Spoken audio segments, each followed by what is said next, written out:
Hello my loves and welcome back. Is your cat weeing around the house? Have you got up to find more wee on the kitchen worktop, or you sat working at your desk and all of a sudden somebody comes on the desk and wheezes? If you're experiencing this, I'm really sorry. It's a shitty thing to happen. Like, let's just face it. You know, I'm going to talk to you about how to help yourself and your cat with it, but first of all, like, let's just call it what it is. You know, it's inconvenient and it's frustrating, and I'm sure it's kind of like a bit makes you a bit angry and perhaps a bit sad as well to see that your cat's doing this. So as I've mentioned before, a cat's strongest method of communication with us is through their behaviour. So if your cat is weeing outside of the litter tray, they're trying to tell you something. And I appreciate you may want to know what that is and may be frustrated because you don't know what that is. But just bear in mind that it's different for every cat. So I can't say to you that when a cat wheezes here, it means this, because it's different for everyone. What I can say is there's two components that may help you. The first is to look at which emotions come up for you when this happens, when the cat does it. Do you get absolutely like tearing red, like seeing red, tearing around the house in a complete rage of anger? Or does it make you want to break down into tears and just sob for 5 minutes? Because that's the first thing the cat is trying to do. They're trying to shift your energy and emotion. The second is looking at what resources you've got. You know, so like when it comes to weeing around the house, there's kind of some simple basics. 1 litter tray per cat plus a spare. So if you've got 1 cat, you should have 2 trays. If you've got 2 cats, you should have 3 trays. And it's looking at placement. So where do you have them? Do you have them in places that are convenient for you? Or do you have them in places that work for the cat? So a litter tray under the stairs, for example, may not work. You know, a litter tray in the corner of the room may not work. You know, cats like to be able to walk around the whole of the tray.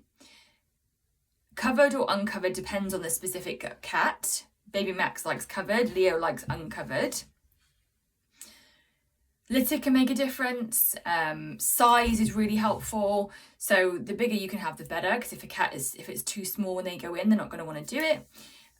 But think about, you know, not near food, not near their beds, not near kind of access points like doorways, okay?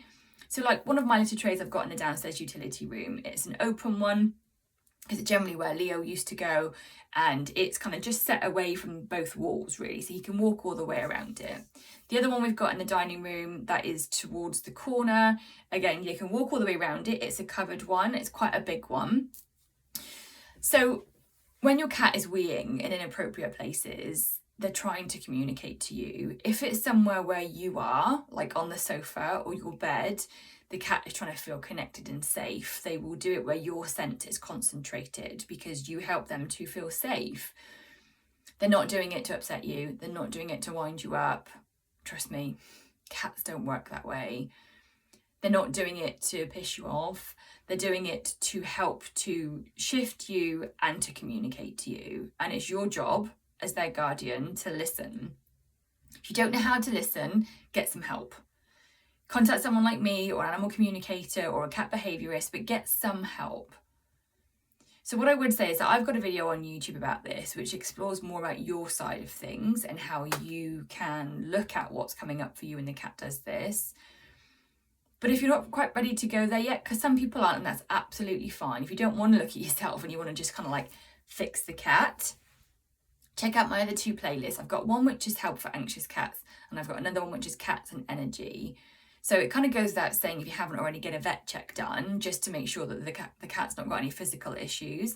And if that all comes back fine, then take a moment to look at what you've got in and around the house and have a look and see, are the resources that you've got set up for your benefit or for your cats, and see if you can make some changes.